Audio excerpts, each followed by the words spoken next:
Now, I took the time out of my busy schedule to write this wonderful article. Save this video right now. It's going to be very important if you have a child going to high school, going to primary school, or you plan to have a child in Jamaica. Listen to this video right now. It's going to be a little long, but listen to the entire video. Now, the article that I wrote is entitled Jamaica's College Pipeline Crisis. Does the problem actually start with PEP? Listen. Everybody's talking about Jamaica's college pipeline crisis. Universities are saying that there are not enough qualified students entering tertiary education. Some institutions are struggling to maintain enrollment numbers. Others are competing for the same pool of students. But what if we are asking the wrong question? What if the problem doesn't start at university? What if it doesn't even start in high school?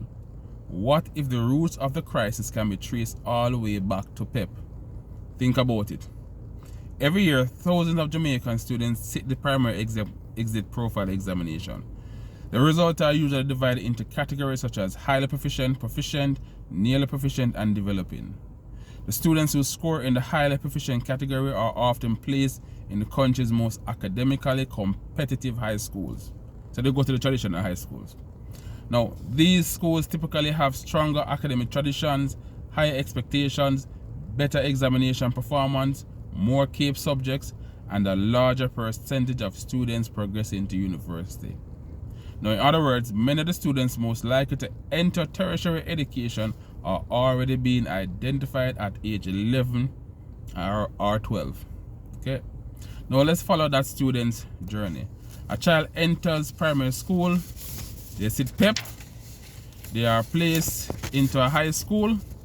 5 years later, they sit CSEC. 2 years later, they sit CAPE. Then they enter university. That's the pipeline. And like any pipeline, what comes out at the end depends on what goes in at the beginning. If only a relatively small percentage of students are reaching the highest levels of proficiency at the primary level, then it should not be surprising if only a relatively small percentage eventually qualify for university.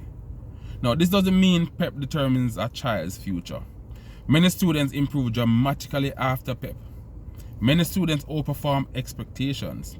Some students mature academically later than others. However, when discussing national trends, individual success stories are not the same as system-wide outcomes. The real question is this: are enough students entering high school with literacy, numeracy, reasoning, and critical thinking skills necessary to succeed at the CSEC and CAPE levels? Because the answer to that question is no. Then the tertiary education crisis may simply be the final symptom of a much earlier educational problem. But PEP is only one piece of the puzzle. There are several other factors that narrows Jamaica's educational pipeline. First, literacy and numeracy challenges. Now, a student who struggles to read at grade 5 at a grade level, at the grade level in primary school, will likely struggle with subjects such as history, geography, science, and business studies in high school. Second, school attendance. A student cannot learn consistently if they are consistently not present. Third, social and economic factors. Now, some students face challenges that have nothing to do with intelligence. So they're facing poverty, they're facing crime, family instability, lack of internet access, transportation difficulties. Now, these factors can significantly affect academic performance. Fourth, CSEC performance. Even after 5 years of high school, many students do not achieve the grades required for tertiary education. Now, this further narrows the pipeline. And finally, migration. Even when Jamaica successfully produces highly educated graduates, many eventually leave for opportunities overseas. So Jamaica faces a double challenge. Too few students entering the pipeline and too many graduates leaving at the end of it. Now, this raises a difficult question. Can Jamaica build a knowledge-based economy if the educational pipeline remains narrow? Good question. Who will become the future engineers? The teachers, the nurses, the doctors, the software developers, the scientists, the accountants, the business leaders. Now, some people argue that university is not the only path to success, and they are absolutely right. I agree with them. So you have technical and vocational education are essential. They are essential. Skilled trades are essential. Entrepreneurship is essential. But not every successful person needs a university degree. They don't. But every developed economy still requires a significant number of highly trained professionals. Without them, economic growth becomes harder. Innovation slows, productivity suffers, and the country's competitiveness declines. So, perhaps the biggest lesson from this discussion is that educational problems really begin where they become visible. By the time universities report enrollment challenges, the problems may have started years earlier. By the time the employers complain about skill shortages, the issue may have started in primary school. By the time Jamaica talks about a college pipeline crisis, the foundation may have already been set long before students reach university age.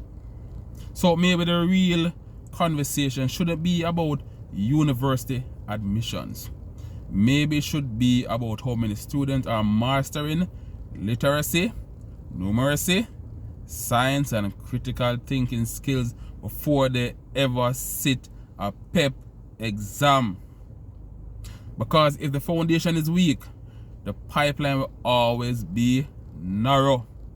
And if the pipeline remains narrow, Jamaica's future workforce, economy, and global competitiveness may be affected for decades to come.